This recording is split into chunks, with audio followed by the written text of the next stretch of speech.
Live from WSLS, this is 10 News at 6, working for you. Now at 6, a troubling trend. It looks like everybody got these little bags of hatred. The racially charged messages found in one usually quiet neighborhood. More police on patrol. The life-saving lesson being shared ahead of the local department closing after decades of service. And it's just the beginning, as we're expecting more downpours in the days ahead. Chief Meteorologist Jeff Hanowich is here to show us what we can expect. Jeff? Yeah, the rain's going to die down here this evening, but it's going to reform here over the next couple of days or so. I want to show you what we're seeing outside right here, right now. NRV, Roanoke Valley, even most of the highlands, your weather has settled down immensely over the last about 120 to 150 minutes. You'll notice that we still have some rain extending from Lexington over towards Lovingston, south towards Evergreen and Appomattox. It's a wet go of it right now along Highway 24, Highway 29. We have a couple of flash flood warnings, one in effect for Bedford and Amherst counties, the other one in effect for northeastern Nelson County. As of now, I have not gotten any word of any big time flooding issues going on in either of these flash flood warnings. But the one that is expiring at 6:30 up in Nelson County right now, that box sees a heavier downpour than the one out across 501 right along the Bedford and Amherst County line. As we go further down to the south, you'll notice that it is raining out across areas in between Danville and Chatham right along Highway 29. Also a thunder shower just to the south and also to the west of South Boston. You had some heavier downpours in South Boston not long ago. We have another one over about the next 15 to 30 minutes. Patio forecast for this evening. The evening showers and thunderstorms are going to taper off. We've seen that trend happening for the most part in the NRV and Roanoke Valley. It's soon going to be a transition that you see in Lynchburg and Southside over the next 2 to 4 hours. Eventually, temperatures will fall into the middle 60s by about 11. The unsettled weather pattern, though, is sticking around for the next 2 days or so. Going to have a few more thunder showers late tomorrow afternoon into tomorrow evening, and then maybe a couple of showers lingering into Wednesday morning. Wednesday afternoon looks quiet before another round of some stronger thunderstorms moves in Wednesday night into potentially Thursday. Sydney? Anti-Semitic flyers are being spread all across the Roanoke Valley. 10 News reporter Kelly Marsh went into one neighborhood to speak with people who had these flyers in their front yard. Do you mind showing me where you found this in your yard? Yeah, just here on the easement, just right next to the mailbox. So I guess they figured, yeah, they just, explains the corn so that it would actually weigh down so that it wouldn't actually go fluttering away. Jeremy Heinrichs, a Bonsack resident, called them bags of hate. It is, in fact, something very racially charged. So, yeah, unfortunately, I don't know anything about where it came from. Heinrichs didn't know what it was, but was shocked when he picked it up and read what it said. Yeah, it says diversity means fewer white people, inclusion means exclusion of white people, equity means stealing from white people, and then it says watch. I'm not going to say who it is because they don't need advertising. On the flyer, there's a QR code. I went to our IT department to see exactly where it led. It took us to a page with dozens and dozens of anti-Semitic flyers, just like the one found in the Ziploc bags. We found multiple houses with these bags thrown into their yards while driving up and down Huntridge Road in the Bonsack area. We chatted with one neighbor who said that this kind of thing doesn't usually happen in the area, that it's usually very quiet. Heinrichs hopes this form of anti-Semitism stops. I also don't want this happening anywhere else because, I'm not the target of this hatred.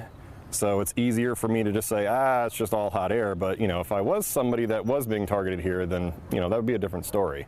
Roanoke County Police say they have received more than 5 reports regarding the flyers, mostly in the Mount Pleasant area. If police were to see someone leaving them in yards, it would be considered a littering charge or could be investigated as a hate crime.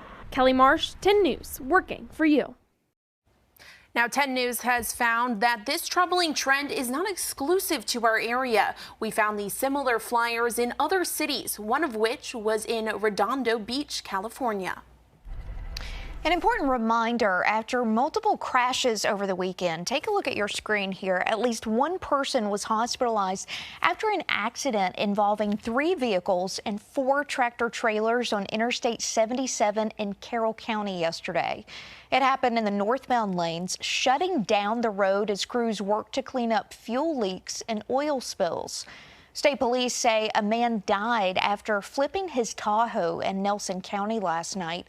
It happened on Afton Mountain Road near Williams Creek Lane after he hit a culvert. Earlier in the day, a man died and 2 others were hurt after a crash at the intersection of West Sunrise Drive and Cross Stitch Road in Pittsylvania County. No one was wearing a seatbelt. And deadly crashes like this can often be prevented by buckling up. That's why police are doubling down on the Click It or Ticket campaign. 10 News reporter Thomas Mundy is working for you to explain the risks on the road. May kicks off the national Click It or Ticket campaign, and police officers want to remind you doing this every time you get in the car could save your life if you're in an accident. As you're driving around throughout May, you may notice more police on patrol. And though in Virginia, you cannot get pulled over for not having your seatbelt on alone, they tell me you can still get a ticket for not having your seatbelt on. That officer can make the stop based on the speeding infraction, and in lieu of possibly giving that speeding violation, they could say, I'm going to write you for this seatbelt, because that could save your life just as much as the speeding ticket could. He says the numbers can be shocking. He says a majority of fatal accidents happen within 25 miles of someone's home and below 40 miles per hour. Police tell me it's important for parents to set the example on how to properly wear a seatbelt. Reporting, I'm Thomas Mundy, 10 News, working for you. A local volunteer fire department has dissolved due to a volunteer shortage. It's an issue here at home and across the country. 10 News reporter Amy Cockrum shares the dwindling statistics and what it means for public safety. Reed Mountain Volunteer Fire Department has been serving the community for about 30 years, and they say during that time, thousands of lives and millions of dollars of property have been saved. But now, unfortunately, they made the decision to cease operations. I know it was less than 10 of them that were remaining in some form or fashion. A lot of those folks were, trying to keep a staffing level together to handle some of the EMS volume, but certainly even staffing a fire engine was a bit of a struggle. Luckily, Jason Ferguson, Chief of Fire EMS for Botetourt County, says this shouldn't affect nearby residents, because the station will continue to be staffed 24/7 by full-time firefighters. The visible day-to-day impact should be non-existent. According to the National Volunteer Fire Council, a majority of fire departments in the country are volunteer-based departments, but those numbers are declining. A report from the National Fire Protection Association shows in 2010 there were 768,150 volunteer firefighters. In 2020, that number dropped to 676,900. The chief says there's multiple factors driving people away. I think a lot of it these days is the busyness of life. Volunteering for public safety is an immense commitment. It's not like volunteering to come one Saturday a month and do a specific function. It's around the clock responsibility. But it's rewarding work, which is why he encourages anyone interested in volunteering to get involved. Nearby Blue Ridge and Troutville locations are still open. In Botetourt County, Amy Cockrum, 10 News, working for you. Roanoke City Council is a week away from adopting the fiscal year 2024-2025. Today was the final briefing of the budget, giving council a chance to bring up final questions before next week.